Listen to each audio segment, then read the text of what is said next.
नमस्कार दोस्तों, मैं हूं आपका दोस्त राम वर्मा और स्वागत है आपका सीजी बोर्ड चैनल में। आपके असाइनमेंट आ गए हैं, आपको पता ही है।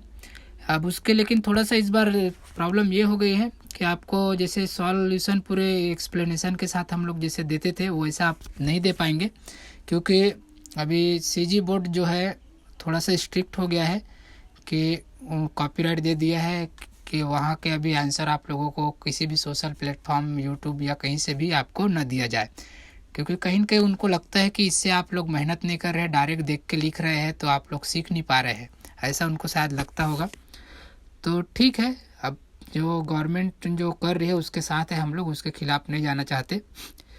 तो हम लोग यहाँ आपको समझा देंगे कि कैसा क्या है, लेकिन आंसर हम लोग आपको कतई नहीं बताएंगे। क्वेश्चन को हम लोग एक्सप्लेन कर देंगे कि क्वेश्चन में क्या पूछा गया है, आप लोग खुद से कैसे इसको लिख सकते हैं, थोड़ा हिंट दे देंगे, लेकिन आपको आंसर हम लोग नहीं बताएंगे, क्योंकि आपको आप खुद से मेहनत करनी, क्योंकि एग्ज़ाम में तो हम लोग बताने आएंगे नहीं, उनका भी कहना ठीक है।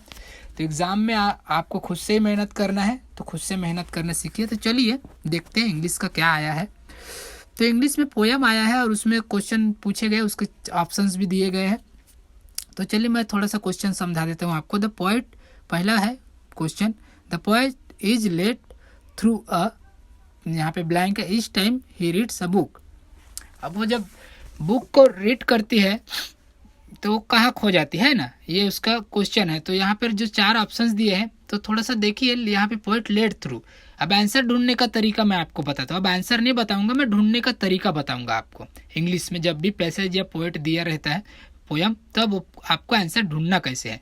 तो कैसा, जैसे यहाँ पे लेट थ्रू लिखा है, तो लेट थ्रू लिखा है तो आप लोग पैसेज में देख, यहाँ पे पोयम में देखोगे कि लेट थ्रू शब्द कहाँ लिखा है, उसके सामने में जो वर्ड होगा वो, और वो वर्ड को आप चार ऑप्शन में से मैच करोगे। तो चार ऑप्शन का वर्ड और वो जो थ्रू के सामने जो वर्ड होगा वही आपका आंसर होगा। ठीक है, तो ये आपको ढूंढने का तरीका है कि ये थ्रू शब्द लिखा है, लेट थ्रू, ये पोयम में कहाँ लिखा है, आप ढूंढोगे, वहां से ढूंढकर खुद से लिखोगे, मैं आपको आंसर नहीं बता रहा। ठीक है, अब दूसरा है, in the book the poet meets new and old friend in the city. क्या लिखा है, ओल्ड फ्रेंड इन द के बाद फिल इन द ब्लैंक्स है, चार ऑप्शन है, आप भी देखोगे। मीट्स न्यू फ्रेंड कहीं पे लिखा होगा मीट्स करके, तो उसके सामने में जो शब्द होगा उसको आप या पैराग्राफ ये ऑप्शन में मैच करोगे और फिर उसको आंसर लिखोगे। ठीक है, वहां से ढूंढकर। तीसरा है, the new and old friend take the poet. अब वो new and old friend poet को कहाँ ले जाते हैं, किस चीज़ की अनुभूति कराते हैं, वो आपको वहाँ पे मिलेगा। तो क्या है, यहाँ पे टेक शब्द लिखा होगा है ना, तो टेक वहाँ पर भी लिखा होगा और टेक लिखा होगा, उसके सामने में जो होगा वर्ड, ये यहाँ से आप लोग देखोगे, उसको मैच करोगे वो और ये, और वही उसका आंसर होगा जो मैच हो जाएगा। ठीक है, उसके बाद है चौथा, ये डी है, why does the poet love his book. तो उसको बुक को क्यों पसंद था, तो आप उसको लिखोगे कि वो बुक की क्या खास बात थी, जब पढ़ता था तो वो जो पोएट थी उसको क्या फील होता था वो लिखोगे, वो बुक में क्या था एक्चुअल में वो लिखोगे, तो वही उसका आंसर होगा, ये है उसके अंदर। ठीक है, how does kind person welcome the poet. अब वो जो काइंड पर्सन थे उन्होंने पोएट का वेलकम, स्वागत कैसे किया, तो यहाँ पर लिखा है वेलकम शब्द, वेलकम शब्द काइंड पर्सन वेलकम करके लिखा होगा और वहीं पे होगा, तो वही उसका आंसर होगा, है ना। तो आप लोग देख लीजिए, वेलकम के आगे में जो शब्द होगा है ना, तो वही उसका आंसर होगा। उसके बाद है answer the following question, why was aunt Jane worried about her gift cheque. तो ये जो प्रश्न आया है आपको नेवर नेवर नेक्स्ट इसका है, जैसे कि ये वाला, ये जो चैप्टर है आपका, यहाँ से वो क्वेश्चन आया है, तो आप इसको पढ़ोगे और ये इसके अंदर से ढूंढकर आप लिखोगे। दो क्वेश्चन है इसके, दोनों वहीं से है, तो आप लोग ये दो क्वेश्चन वहीं से लिखोगे। दूसरा क्वेश्चन है, why did aunt Jane refuse to lie down on the bed. तो बेड पर सोने के लिए क्यों मना कर दी, इसका आंसर भी नेवर नेवर नेक्स्ट चैप्टर का है, जो कि आपके जो बुक है उसमें 35 पेज नंबर से स्टार्ट होता है वो चैप्टर, तो वहाँ जाके आप ढूंढकर लिख सकते हैं। उसके बाद है, choose the correct alternative in each of the following statement. तो इसमें से जो करेक्ट अल्टरनेटिव वो चुनकर आपको लिखना है। पहला है, Benken shop did not have the PE kit because. तो क्यों नहीं था, वो आपको तीन ऑप्शन है, यहाँ से आप लिख सकते हैं, जो आपको ठीक लगता है वो लिखिए। ठीक है, कोई दिक्कत नहीं, आसान है। और उसके बाद है B, I know it was very upsetting sir, choose the other word with which you can replace the underline word. यहाँ पे अंडरलाइन बोला, अंडरलाइन नहीं है, लेकिन ये जो अपसेटिंग शब्द है वही अंडरलाइन है, यहाँ पे अंडरलाइन किया नहीं है, ठीक है। तो अपसेटिंग शब्द का मतलब होता है नाराज होना, और यहाँ पर 3 शब्द दिए गए हैं, तो 3 शब्द में जिस शब्द का मतलब नाराज होना होता होगा वो उसका आंसर होगा, ठीक है। तो आप अपने डिक्शनरी होगा आपके पास, उसमें देखिए, या फिर गूगल डिक्शनरी में जाके देखिए, अपसेटिंग का जो पर्यायवाची शब्द होता है उसे आप खोजिए और यहाँ से लिखिए। ऐसे आप खोजकर लिख सकते हैं, इस बार ऐसे ही आपको खोजकर लिखना है। अब देखिए, put the correct verb in the blanks. तो करेक्ट वर्ब आपको लिखना है, क्रिया का जो फॉर्म है वो। तो इसमें one of my friend the, अब यहाँ पे ई जाएगा कि आर आएगा, ये आपको लिखना है, the owner of this factory. तो जो इन दोस्तों में से मेरा एक जो दोस्त है वो इस फैक्ट्री का मालिक है ना।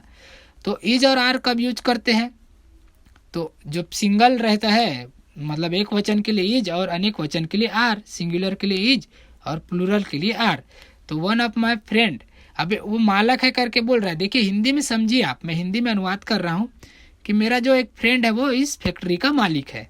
तो कितने लोगों के बारे में बात हो रहा है, आपको समझ में आया? हाँ, तो लिख लीजिएगा, इतना ध्यान रखिए। सिंगल है तो ई जाएगा और प्लूरल है तो आर आएगा। उसके बाद है ही, फिलिंग यहाँ पे ब्लैंक है, play cricket in his childhood. अब देखिए, चाइल्डहुड खेल मतलब बचपन की बातें हो रही है, पास्ट की बातें हो रही है, और बातें जब पास्ट की होती है तो हम लोग क्या यूज करते हैं, डिड करते हैं कि डू करते हैं कि डज करते हैं, आपको पता है ना। तो यहाँ पे बातें पास्ट की हो रही है, जो बीत गया उसके लिए, हाँ, तो आपको अभी आ गया होगा आइडिया, जो बीता है उसके लिए क्या लिखते हैं, समझ गए आप लोग। तो फिर अब देखिए, लिखिए। उसके बाद है तीसरा, ऑयल एंड वाटर।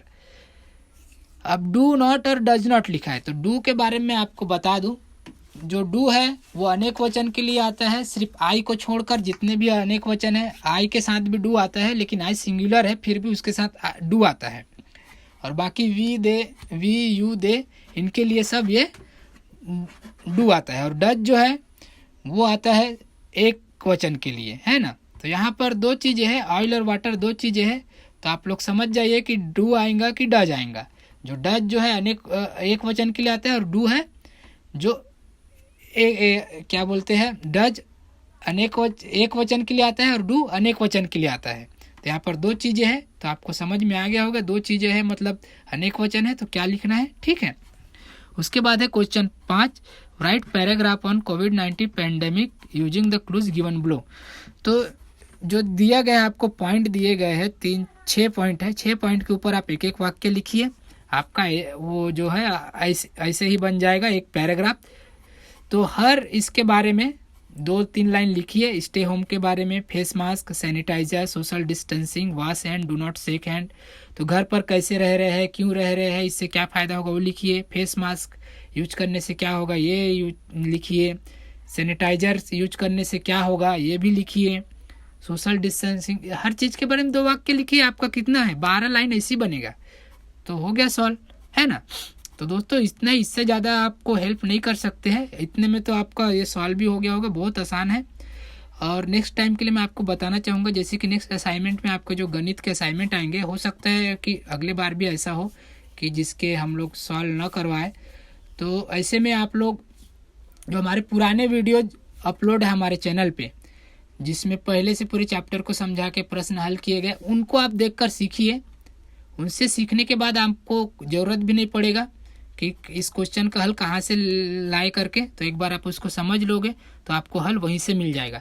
तो जैसे गणित का जितने भी हार्ड वाले चैप्टर है उनका मैं पहले ही सॉल्व करवाया हूँ, हार्ड जो चैप्टर है उनका, और जो आसान है उनका भी चालू है मेरा। तो आप जाकर वहाँ पर पूरी प्लेलिस्ट चेक कीजिए गणित का स्पेशल में, तो आपको वहाँ पे सब वीडियो मिल जाएंगे। तो धन्यवाद वीडियो को अंत तक देखने के लिए, मिलते हैं अगले वीडियो में।